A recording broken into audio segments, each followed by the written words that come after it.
गर्मियों में एसी किसी फरिश्ते से कम नहीं होता। बाहर तपती धूप और अंदर सर्दी की मौसम। यह रूम के अंदर टेम्परेचर को 16 डिग्री सेल्सियस तक बनाए रखते हैं। वहीं रूम के बाहर कंडेंसर कॉइल का टेम्परेचर 80 डिग्री सेल्सियस तक चला जाता है। तो आज के इस वीडियो में समझेंगे कि एसी कैसे काम करता है और यह हमारे इन्वायरमेंट को कैसे इफेक्ट करता है।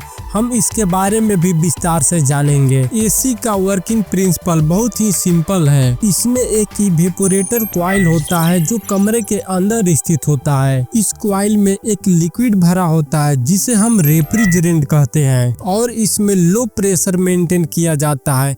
यह प्रेशर इतना कम होता है कि इस प्रेशर पर रेफ्रिजरेंट लिक्विड फॉर्म में रह ही नहीं सकता है और इसलिए इसे इवेपोरेट होना पड़ता है। और जब लिक्विड रेफ्रिजरेंट इवेपोरेट होता है तो इस इवेपोरेशन के दौरान बहुत सारे लेटेंट हीट ऑफ वेपोराइजेशन की जरूरत पड़ती है और यह हीट रेफ्रिजरेंट सोखता है कमरे की एयर से और कमरे की एयर ठंडी होने लगती है।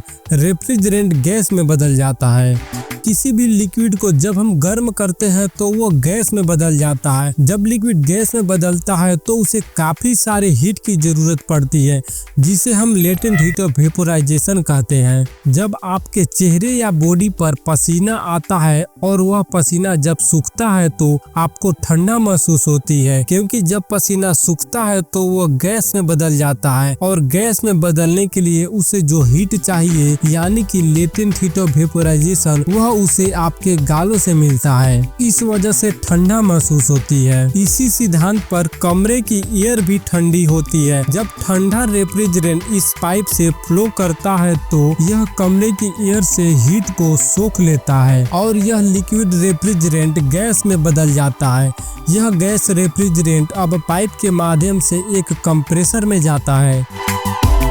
कंप्रेसर यहाँ दो काम करता है। पहला रेफ्रिजरेंट को पाइप में फ्लो करवाना और दूसरा रेफ्रिजरेंट का प्रेशर और टेम्परेचर को इंक्रीज करना। कंप्रेसर इवेपोरेटर से आई हुई गैस को कंप्रेस करता है।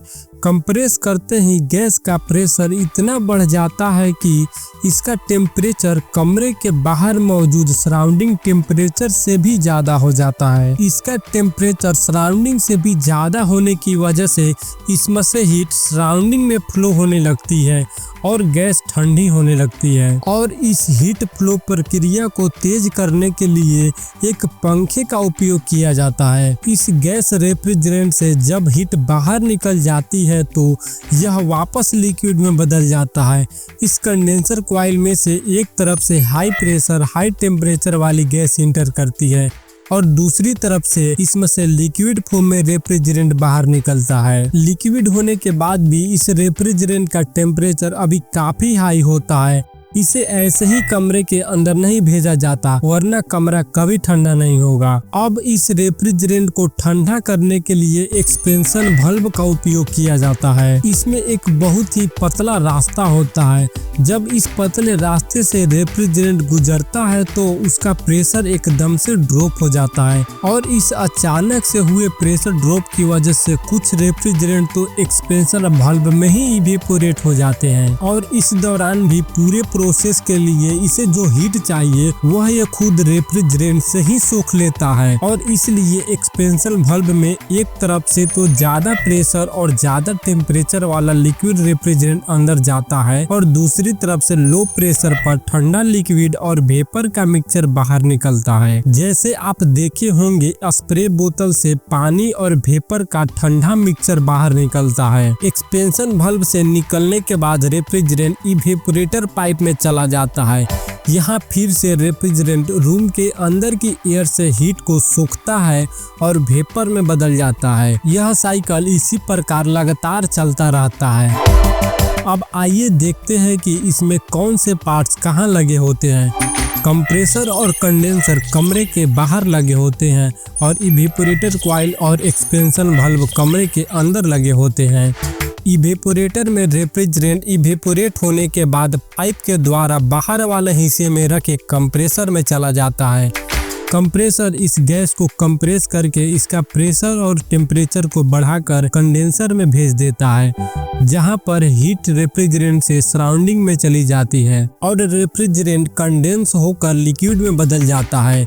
इसके बाद यह गर्म रेफ्रिजरेंट एक पाइप के माध्यम से कमरे के अंदर वाले हिस्से में चला जाता है, जहां पर यह लिक्विड रेफ्रिजरेंट एक्सपेंशन वाल्व से पास होता है। यहाँ पर रेफ्रिजरेंट एक पतली जगह से पास होता है। इसके दूसरी तरफ लो प्रेशर होता है, जिस वजह से रेफ्रिजरेंट का टेम्परेचर डिक्रीज होकर 16 डिग्री सेल्सियस तक चला जाता है। इवेपोरेटर के एग्जिट पर एक टेम्परेचर डिटेक्टर लगा होता है, जिसके अंदर एक गैस भरी होती है।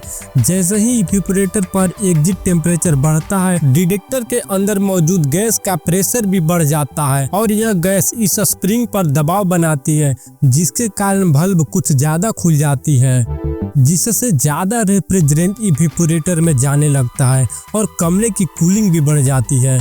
जब कूलिंग बढ़ जाती है तो डिटेक्टर का टेम्परेचर घट जाता है और इसके अंदर की गैस का प्रेशर भी कम हो जाता है, जिसके कारण वाल्व कुछ हद तक बंद हो जाती है और इस प्रकार रेफ्रिजरेंट का फ्लो ऑटोमेटिकली कंट्रोल होता रहता है। एसी में सिलिंड्रिकल टाइप पंखा उपयोग किया जाता है ताकि यह कम जगह घेरे। हवा में मौजूद वेपर जब इवेपोरेटर कॉइल के संपर्क में आता है तो वह ठंडा होकर लिक्विड में बदल जाता है और इस लिक्विड को एक पाइप के माध्यम से कमरे के बाहर निकाल दिया जाता है।